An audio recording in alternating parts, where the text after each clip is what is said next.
I'm a full-time travel coach. I've been traveling, I'm going to year 6. In the past 5 years, I've been to 33 countries on 6 continents, including getting marooned in New Zealand for 2 years. Before that, I spent over 25 years working in corporate America. I tried to do what I was supposed to do, which was head down, make it to retirement, save lots of money, make lots of money, and then enjoy my life after 65. I reached a point where about the last 10 years of my career, I thought, this just isn't quite fun. This isn't working. I committed to quit in 2017, and I did at the end of that year. Here I am. I'm like, I'm free. I can do anything. I can go anywhere in the world I want.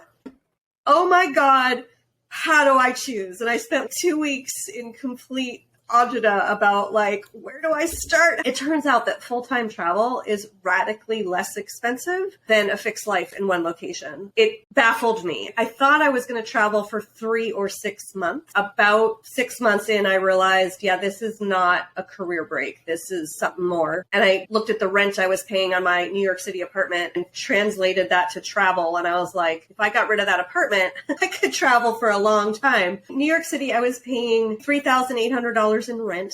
And then I was going out, I was shopping, I was traveling. So we're probably talking $7,000, $8,000 a month. And then when I started traveling, I was staying in pretty cheap accommodation. I was probably spending roughly $150 a day at the beginning. I was in Argentina and I traveled with a guy and we stayed in youth hostels. I spent $300 total for food, accommodation, buses, everything. So that would have been one of the less expensive months. New Zealand, I actually, because I got stuck there, I negotiated, I think I was paying $30 a night-ish for the place I was staying, which is very unusual. I'd say on average, I'm spending somewhere between $1,000 and $3,000 a month. The world is full of beautiful people everywhere that are so helpful in different ways. Also, a big lesson, I remember coming home one day from one of my travel months away, and I was in Manhattan kind of looking up and down the street. I had done all my errands, and I didn't feel like going to the park. And I was like, oh my God, all there is to do is shop or eat.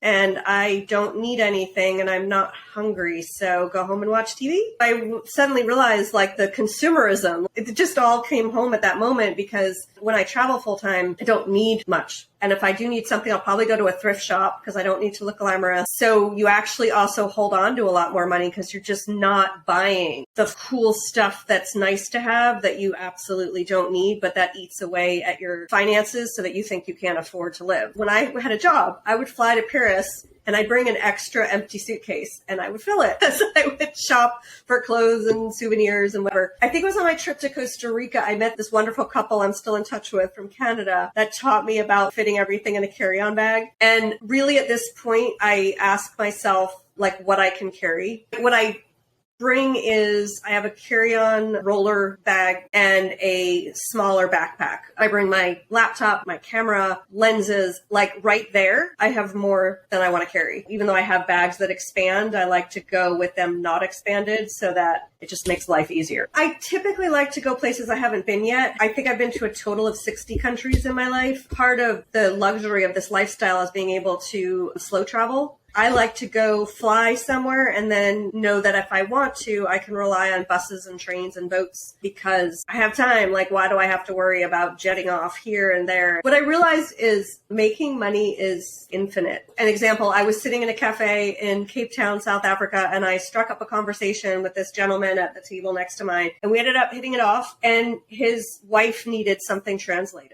into English. And there you are. There's an income opportunity that I didn't look for that was just, boom, placed in my lap. So I'm just open to opportunities, things I've never even thought of. And just, can I do that? Okay, sure. So that's one way. Another way is the coaching that I do. I'm a full-time travel coach, so I help them transition from everyday life to become the digital nomad, the remote worker, or take a sabbatical or quit or whatever their situation is to be able to afford that lifestyle. Then I also am a freelance writer. I get money for articles that I write and pictures that I take. And I run a Facebook group, and now I'm starting to get advertisers. So income streams can come from anywhere. And also I'm open to remote work. So sometimes people keep an eye on like a part-time remote job that might be like a sales or marketing job, but they only need you like 10 or 20 hours a week. Those are only a few of infinite ways that you can make money. One thing is, I don't think this is a life. If you're running away from something, it's not the right lifestyle, because I especially found the first year was really tough because I'm on my own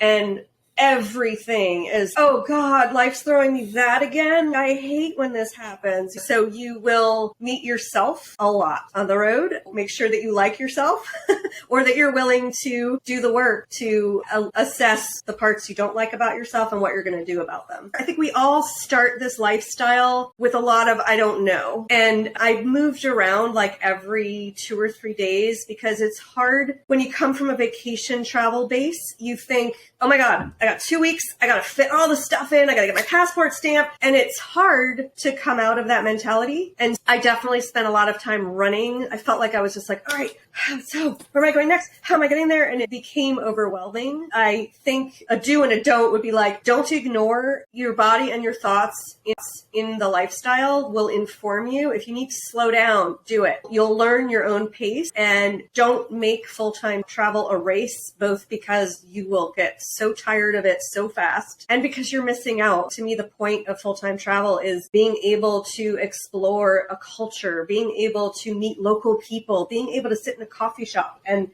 watch people go by and make opinions of what is this life? How is it different than mine? Don't go fast, slow down, and smell the roses proverbially and enjoy the life that you create for yourself. The best way is to go to my website, which is fulltimetravelcoach.com. I'm on socials, either under Heather Markel or Travel for Transformation. Just reach out and I'd be happy to chat.